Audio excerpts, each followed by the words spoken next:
एक नेता म्हणतो की औरंगजेबाची कबर कशाला हवी, पण भारतीय पुरातन विभागानं हे एक संरक्षित स्थळ म्हणून घोषित केले, म्हणून त्या कबरीचं रक्षण करणं हे आमचं दुर्दैव आहे. तर दुसरा नेता म्हणतो की औरंगजेबाची कबर हटवण्यासाठी आम्ही तयारच बसलो.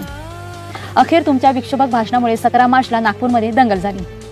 भाषणं ठोकून तुम्ही बाजूला होताय. दगडफेक झाली, हिंसाचार झाला, जाळपोळ झाली, स्थानिक नागरिकांचे दुकानदारांचे मोठ्या प्रमाणात नुकसान झालं. अग्निशामक दलाचे जवान जखमी झालेत. आग विजत होता तेव्हा दगडला सगळे मारून फेकत आहेत, आम्हाला चाकू तलवारा मारून फेकत आहेत. पोलीस कर्मचारी जखमी झालेत. संचारबंदी लागू झाली, लोकांना अटक झाली, लोकांवरती गुन्हे नोंद झालेत. आता हे गुन्हे विक्षोभक भाषण ठोकणारे नेते स्वतःच्या अंगावर घेणार का? औरंगजेबाची कबर तुम्हाला हटवायची आहे, मग ती कबर तुम्ही स्वतः जाऊन हटवा ना. सर्वसामान्य जनतेला प्रेरित करून भडकवून देऊन गुन्हे करायला लावायचं आणि स्वतः त्या लोकांच्या मागे दडून बसायचं आणि स्वतःची पोळी भाजून घ्यायची. तुम्ही तुमच्या मुलांना रस्त्यावर उतरवून दंगे करायला लावा, नाहीतर तुमच्या नातेवाईकांना लावा, पण गोरगरीब जनतेच्या मुलांना भडकवून दंगे करायला लावणं सोडून द्या. अहो, महाराष्ट्रात अनेक मुद्दे पेंडिंग आहेत, त्या मुद्द्यावरती तुमचं लक्षच नाही आहे.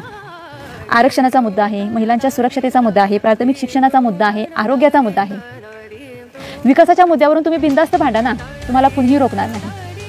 तसंच संतोष देशमुखांच्या खुनाचा देखील मुद्दा आहे. कदाचित या मुद्द्यावरूनच समाजाचं ध्यान भटकवण्यासाठी नागपूर दंगलीचा तुम्ही सुनियोजित कट तर राखला नसाल ना. 2014ला सबका साथ सबका विकासाच्या मुद्द्यावरून तुम्ही सुरुवात केली होती आणि आज हम एक है तो सेफेच्या मुद्द्यावर येऊन तुम्ही थांबलाय.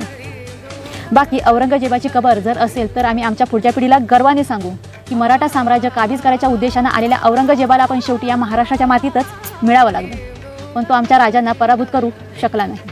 हा आमचा इतिहास आहे.